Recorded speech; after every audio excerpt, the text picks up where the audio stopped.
నేతలు ఇతరులకి సోమిరెడ్డి చంద్రమోహన్ రెడ్డికి కాదని వైసీపీ జిల్లా అధ్యక్షుడు కాకాని గోవర్ధన్ రెడ్డి అన్నారు. ఆయన నెల్లూరులో ప్రెస్ మీట్ నిర్వహించారు. ఈ సందర్భంగా ఆయన మాట్లాడుతూ దళిత సర్పంచ్ పై కేసులు పెట్టండి సోమిరెడ్డి ఆదేశించడం ప్రభుత్వ కక్ష సాధింపు కాదా అని ప్రశ్నించారు. అసెంబ్లీలో సోమిరెడ్డి చంద్రమోహన్ రెడ్డి శ్రీరంగ నీతులు చెప్తున్నాడని, టీడీపీ నేతల్ని వదిలిపెట్టి వైసీపీ సర్పంచ్ పై కేసులు పెట్టి తాట తీస్తామని తోలు తీస్తామని అనటం అసభ్య భాషపై చట్టం తెస్తే ముందు సోమిరెడ్డి చంద్రబాబు పట్టాభిని అరెస్టు చేయాలన్నారు. సర్వేపల్లి శాసనసభ్యుడిగా ఉన్నటువంటి ఆయన కొంచెం సంస్కారంగా మాట్లాడాలి. శ్రీమాన్ సోమిరెడ్డి చంద్రమోహన్ రెడ్డి గారు మళ్ళీ నన్ను బూతులు తిట్టారంటాడు, మామూలుగా పేరు ఎత్తి పిలిచినా కూడా. ఈ మధ్య అసెంబ్లీలో చెప్పాడు ఎంత సంస్కారంగా మాట్లాడాలా, ఎంత హుందాగా మాట్లాడాలా. అటువంటి హుందాగా సంస్కారంగా మాట్లాడినటువంటి వాళ్ళని శిక్షించేదానికి ఒక చట్టం కూడా తీసుకురావాలని చెప్పాడు. బాగానే ఉంది. ఇది నాణ్యానికి ఒకవైపు వినడానికి అబ్బా ఎంత సంస్కారవంతుడు, బహుశా శ్రీనాథ మహాకవి యుగంలో కూడా ఉండి ఉండడు, ఈ కలియుగంలో ఉన్నాడు అని జనం అందరూ అనుకునేటువంటి విధంగా ఆయన ఉపన్యాసం ఉంది. పెద్ద ఆయన పాపం వెంకయ్య నాయుడు గారు ఆయన ఎందుకు రంగంలో లాగుతున్నాడో తెలియదు, కానీ ఆయన ఎప్పుడో మాట్లాడినటువంటిది ఒకటి కూడా నిన్న చూపించాడు. ఆయన ఉద్దేశం ఏంటంటే ఎక్కడా కూడా అసహ్యమైనటువంటి అసందర్భమైనటువంటి మాటలు మాట్లాడకూడదు, చాలా హుందాగా వ్యవహరించాలని చెప్పి ఆయన సెలవిచ్చాడు. అయితే ఆయన విషయానికి వచ్చేటప్పటికి మాత్రం ఒక సామెత ఉంది, ఎదుటివాడికి చెప్పేదానికి నీతులు ఉన్నాయన్నట్టుగా. ఇప్పుడు సోమిరెడ్డి వ్యవహారం ఏ విధంగా అయిందంటే నేను పాటించను నీతులు, నేను పాటించను నీతులు నేను చెప్పి ఎదుటివాడికి మాత్రం నీతులు చెప్తాను అనేటువంటి విధంగా ఇప్పుడు ఆయన తయారయ్యి కస్మూరులో ఒక దళిత సర్పంచ్ ఉన్నాడు, వైఎస్ఆర్ కాంగ్రెస్ పార్టీకి సంబంధించినటువంటి శివకుమార్ అనేటువంటి వ్యక్తి. ఆ పిల్లవాడి మీద తెలుగుదేశం వాళ్ళు కొంతమంది లేనిపోయినటువంటివన్నీ రకరకాలుగా రోజు సోషల్ మీడియాలో అసహ్యమైనటువంటి ట్రోలింగ్ స్టార్ట్ చేశారు. అక్కడ అంత తినేసాడు, ఇక్కడంత తినేసాడు, ఎంత అవినీతి చేసాడు, ఆ విధంగా తయారయ్యాడు, ఇన్ని లక్షలు ఇన్ని కోట్లు సంపాదించాడు. ఒక పంచాయతీలో కోట్లు సంపాదించేటువంటి అవకాశం ఉండేది. ఏదన్నా ఉంటే పాపం చంద్రమోహన్ రెడ్డికే నాక్కోవడానికి చోటు లేకుండా ఉంటే నేను ఈడికి ఎవడన్నా ఏలు పెట్టినాను కూడా చోటు ఇవ్వలేనటువంటి పరిస్థితి. అయితే ఆ సర్పంచి పాపం ఆవేశం పట్టలేక ఒక మెసేజ్ పెట్టాడంటే, నేను మీ ఇంటి దగ్గరికే వస్తా, మీ ఇంటి దగ్గరే తేల్చుకున్నాం, ఏదన్నా ఉంటే మీరు లేదా బహిరంగ చర్చకు వస్తారా రండి అని చెప్పెట్టాడు.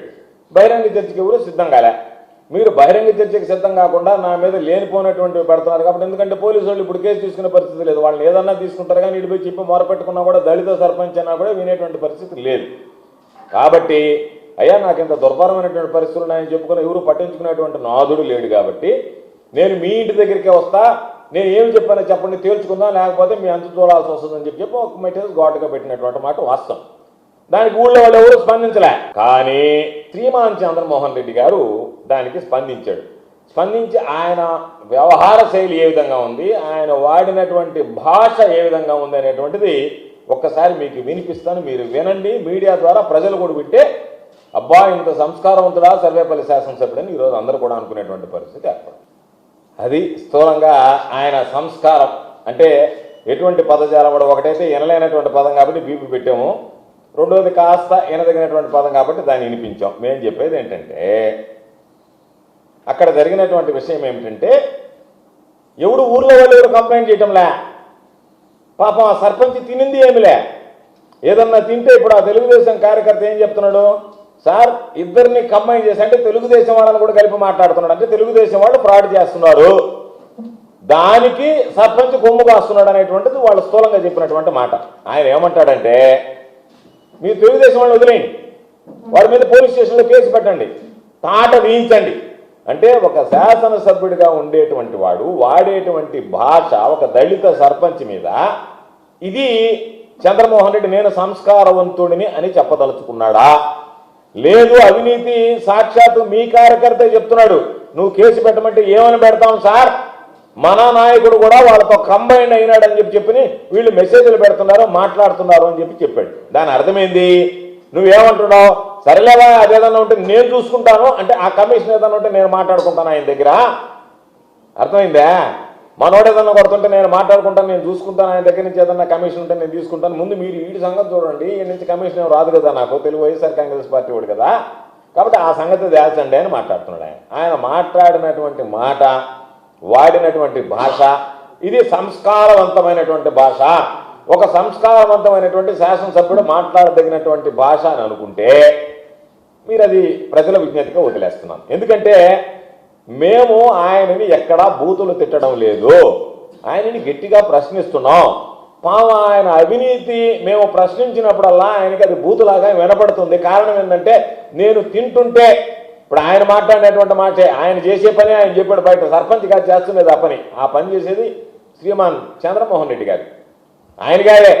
ఆయన గారు చేసేటువంటి వాటిని ఆయన తీసుకెళ్ళి వేరే వాడి మీద పెట్టి వాళ్ళకు సంబంధించినటువంటి దాంట్లో మీరు కేసు ఇవ్వండి, వాడి తాట తీయించండి, గోవర్ధన్ రెడ్డికి ఊరేగింపు పెడతాడా, ర్యాలీ పెడతాడా, ప్రెస్ కాన్ఫరెన్స్లో మాట్లాడతాడంటే మీరు అర్థం చేసుకోవాల్సింది ఈ ప్రభుత్వం ఈ వ్యవహార శైలి, శాసనసభ సభ్యుల వ్యవహార శైలి ఏ విధంగా ఉంది, వాళ్ళు వాడేటువంటి భాష ఏ విధంగా ఉంది, వాళ్ళు మాట్లాడేటువంటి మాట, వాడేటువంటి పదజాలం, వాళ్ళ యొక్క కక్ష సాధింపులు. ప్రెస్ కాన్ఫరెన్స్ పెట్టకూడదు, నన్ను ఊరలోకి తీసుకుపోకూడదు, నాకు ర్యాలీ పెట్టకూడదు. నీకు చేతనైతే నువ్వు పెట్టించుకోవాలి ర్యాలీ, నీకు చేతనైతే నువ్వు పెట్టించుకోవాలా. నీకు చేతగాక ప్రతిపక్షంలో ఉంటే మాకు ర్యాలీలు పెడుతుంటే మనం అధికార పక్షమా వాళ్ళ ప్రతిపక్షం అంటే నువ్వేం చెప్తావంటే నాకు ర్యాలీ పెట్టకపోయినా పర్వాలేదు కానీ ఆయనకి ర్యాలీలు పెట్టబాకండి, పెడితే ఆయన అధికార పక్షం కింద లెక్క.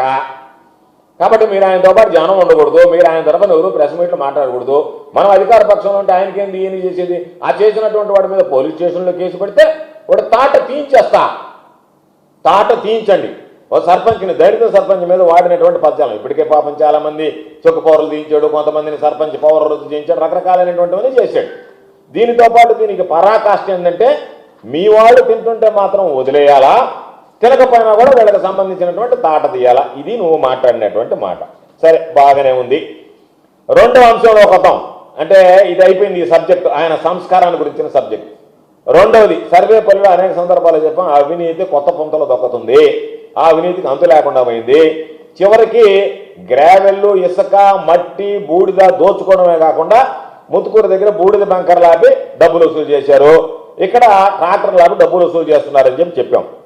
ఇసుక ట్రాక్టర్లకు సంబంధించి ఇప్పటికే సూరాయపాలెం ఇరువురు ఇసుక రీచుల్లో ప్రైవేటు వ్యక్తులకు సంబంధించినటువంటి స్కానర్లు పెట్టి చంద్రమోహన్ రెడ్డి బహిరంగంగా దోపిడీకి పాల్పడుతున్నాడు. అది ఆధారాలతో సహా చూపించాం. ఈ జిల్లాలో కలెక్టర్ గారు ఉన్నారా, ఎస్పీ గారు ఉన్నారా, లేదా ఏసీబీ అధికారులు ఉన్నారా?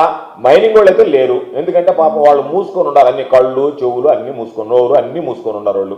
అందుకని వాళ్ళు లేరని అనుకుంటున్నాం. అసలు ఈ జిల్లాలో మైనింగ్ విభాగం అనేది లేదు. ఉంటే విచ్చలవిడిగా ఎవరో పెట్రోల్ బంకులో వాడాల్సినటువంటి స్కానర్లు తీసుకొచ్చి ఇక్కడ వీళ్ళు వాడుకుంటున్నారంటే ఎంత ధైర్యం ఉండాలా? దాని మీద అసలు కనీసం దర్యాప్తు లేదు, విచారణ లేదు. ఎవరు వాడారు, ఎందుకు వాడారు, ఆధారాలు ఫోన్ పేలతో సహా చూపించాం. అయినా పట్టించుకునేటువంటి నాదుడు కరువయ్యాడు. వీళ్ళు మాత్రం అసెంబ్లీలో తెలక పలుకులు, అసలు నీతిమంతులు అంటే వీళ్ళని అన్నట్టుగా మాట్లాడుతున్నారు. సర్వేపల్లిలో మచ్చుకు ఇంకొకటి చూపిస్తాం మీకు, ఇంకొక వీడియో ఏంటంటే అవినీతి అనేటువంటిది ఎంత కొత్త పంతులు దొక్కుతుంది.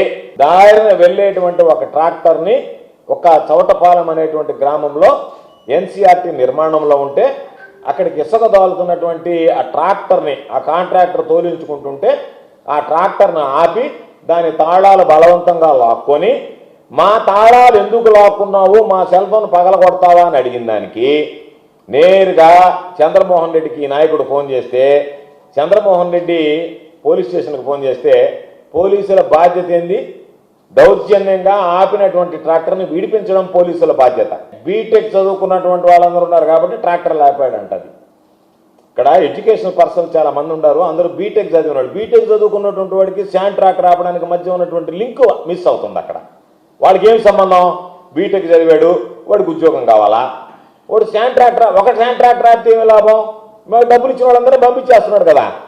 కాబట్టి ఇక్కడ రెండు రకాలైనటువంటి దోపిడీలు జరుగుతున్నాయి. ఒకటి, శాండ్ ట్రాక్టర్ వస్తే టోల్ కట్టాలా, అది ఒక పాయింట్.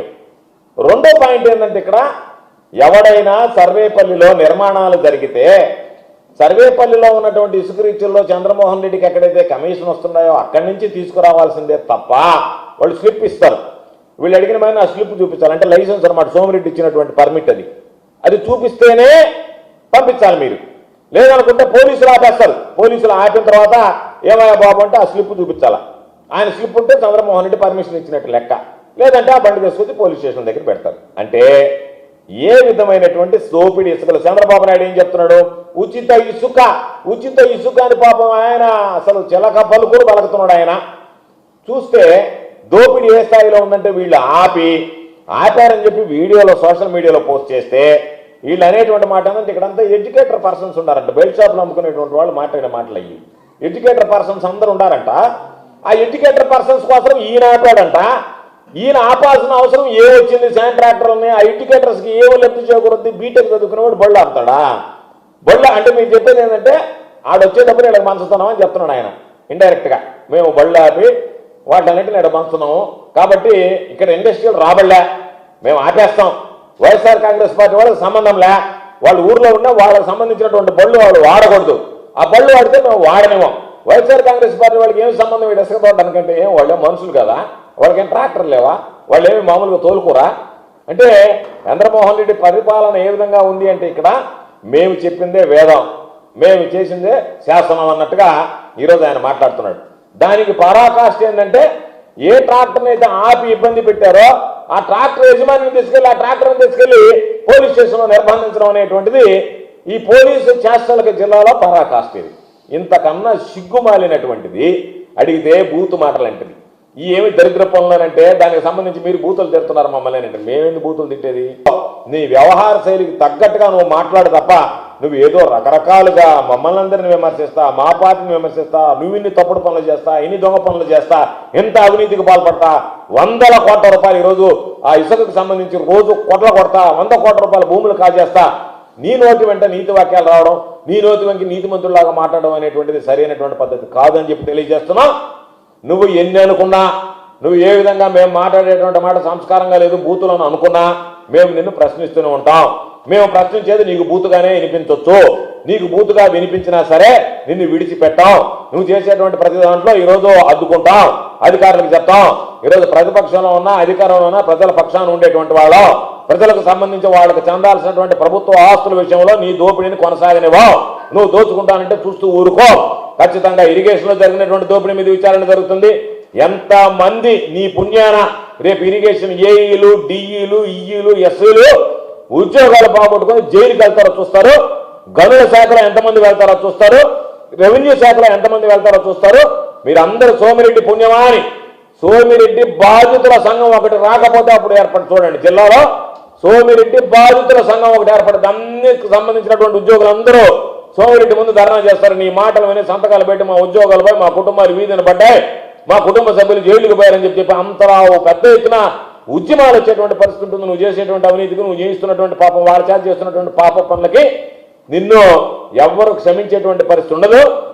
ఖచ్చితంగా భారీ మూల్యం చెల్లించుకోవాల్సి వస్తుంది. కాబట్టి నేను అధికారులు, జిల్లా కలెక్టర్ గారితో సహా చెప్పేది, దయచేసి మీరు వీటిలో భాగస్వాములు కాకండి, సోమిరెడ్డి అవినీతిలో పాపం పంచుకోకండి. కాబట్టి ఈ పాప పనులకు మీరు దూరంగా ఉండండి. మీరు నిలువరించకపోవచ్చు కానీ భాగస్వాములు కాకండి అని చెప్పి సందర్భంగా తెలియజేస్తూ ప్రతి విషయంలో కూడా వైఎస్ఆర్ కాంగ్రెస్ పార్టీ పక్షాన చంద్రమోహన్ రెడ్డి చేసేటువంటి అవినీతి ఏదైతే ఉందో అడుగు అడుగునా కూడా ఆ అవినీతిని అడ్డుకునేందుకు పోరాడతాం, అవినీతిని ప్రశ్నిస్తాం.